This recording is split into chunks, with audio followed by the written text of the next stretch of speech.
the power of now. Now. It's not called the power of now. It's just called the power of now.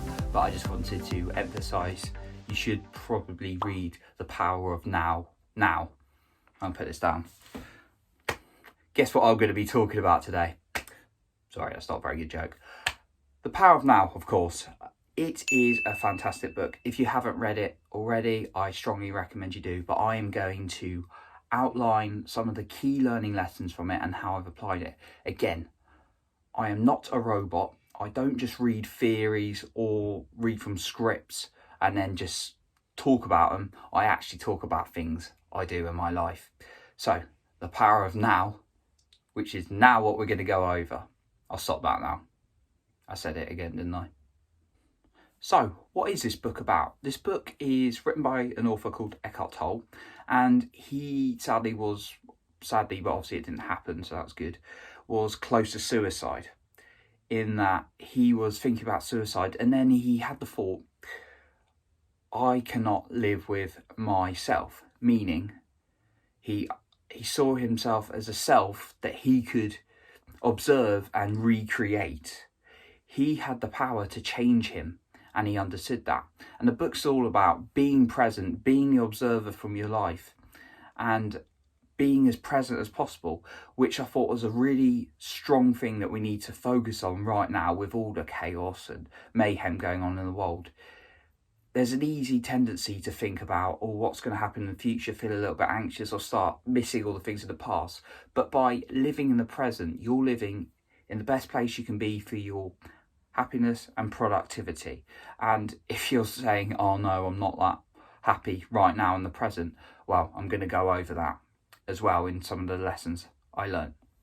First of all, before I go into the lessons, think of a child, or think of yourself when you were a child. A child doesn't tend to be worried about what they've got coming up, worried about what's going in the future, what might happen.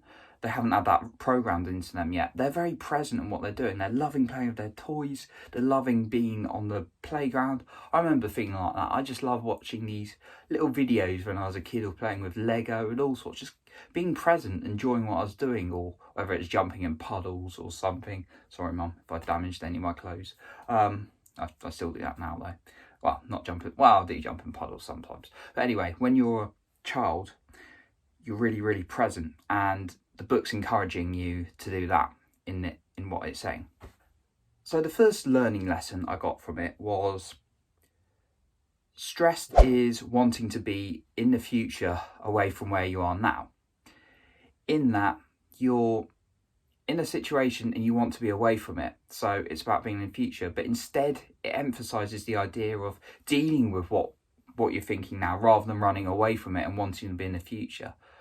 Just dealing and facing with what you're feeling. And this is very, very true, especially for a lot of us. We try and keep busy and keep things out of our head, but we become really, really stressed by wanting to be somewhere else when we're not. But instead, if we face our challenges, think them through, we're going to become less stressed. So that's my first key point I learned from it.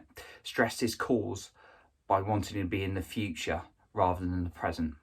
The next point I learned was observe yourself is key. Observing yourself is key to connecting.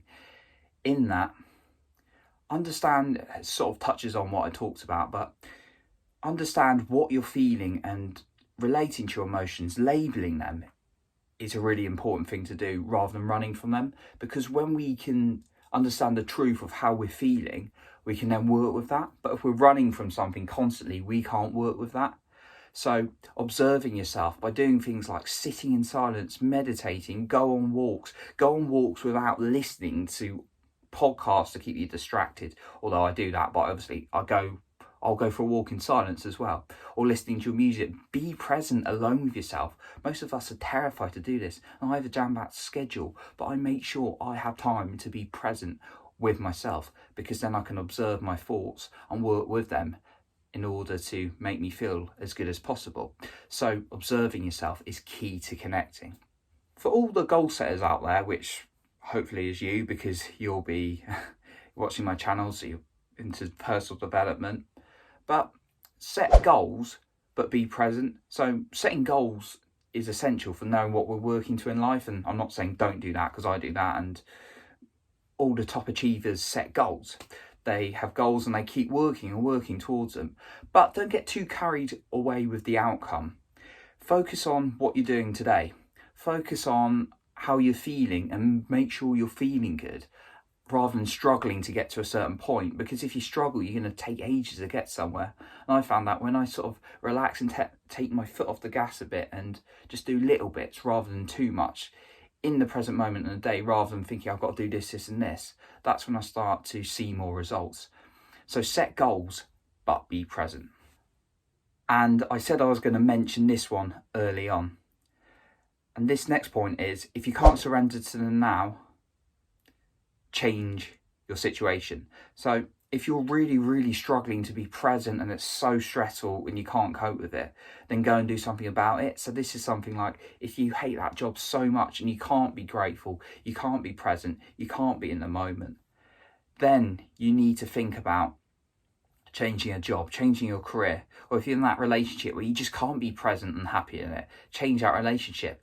Yeah, it's going to be hard, but it's worth the time to go out and do that. The next one is, when we condition our happiness with the external, it puts it at risk. So if you're waiting for outcomes, if you're waiting for other people, if you're dependent on someone else for being happy or feeling good, then you're very much at risk, because you can't control other people, but you can control how you're feeling. You can have the control over observing yourself, connecting with yourself. You have control over how you're feeling, how you're thinking, and your actions. So rely more on you for being happy. It's not saying abandon yourself and be in isolation for the rest of your life. It's saying talk to people, but do things and realise what you're in control of. And don't wait on an outcome from someone else to be happy. And the final point I picked up from it is, the more present in relationships you are, the better they'll be. And I'm not just talking, when I say relationships, I'm not talking just romantic relationships. I'm talking like all your relationships. Think about it. When you're with someone, and whether that is romantically on a date or just a business meeting or talking to your friend, when they're present and focus on you and really understanding what you're saying, how does that make you feel? Probably pretty good. But when you're talking to someone and they're like on their phone, when they're looking around the room, they're just not paying attention, how does that make you feel? It makes you feel not important and not connected. And I've certainly experienced this myself. When I get on with someone, they're really listening to me, and I make sure as a result I have a duty to do the same, especially as a coach. Obviously, that's why I took up coaching, because I get even better at listening. And being present with someone is going to help you boost that relationship even more. So really think about how you can be more present in relationship. A relationship is not two people talking to each other like that. That is not a suitable relationship. A relationship is talking to each other and really hearing what's being said. So that's my final lesson I picked up from it. The more present in relationships you are, the stronger they'll be. So Johnny's question today: what can you do to be more present in life? So I've talked about some of the things there. You might have read The Power of Now. You might want to go and refresh your learning of it. But just pick up one thing you can do to be more present and connected to yourself. So whether that's sitting in silence, going for a silent walk by yourself, doing some meditation, journaling, something, being more present in your relationships with your partner or your friends. Just what can you do to be more present day to day? The Power of Now is a fantastic book, a really, really fantastic book. And it's so great how the author shares his personal story and his experiences. And that's why it's been one of the top sellers, because it tells such an in-depth view to us in terms of how we can start connecting and being more present. So being more connected and present with yourself is it might be a bit uncomfortable at first, but it's going to reveal truth. And then when you reveal truth, you've got something to work with. Progress starts with truth. So, The Power of Now, great book. Hopefully you can start working at being more present. It's something I'm continually trying to work, because nobody's present 100% of the time, not even the Dalai Lama. But when we constantly can work on it, we're going to become more and more present. As a result, we're going to feel better and connected to life from it. So that's what I've got for you today, and I'll catch you next time.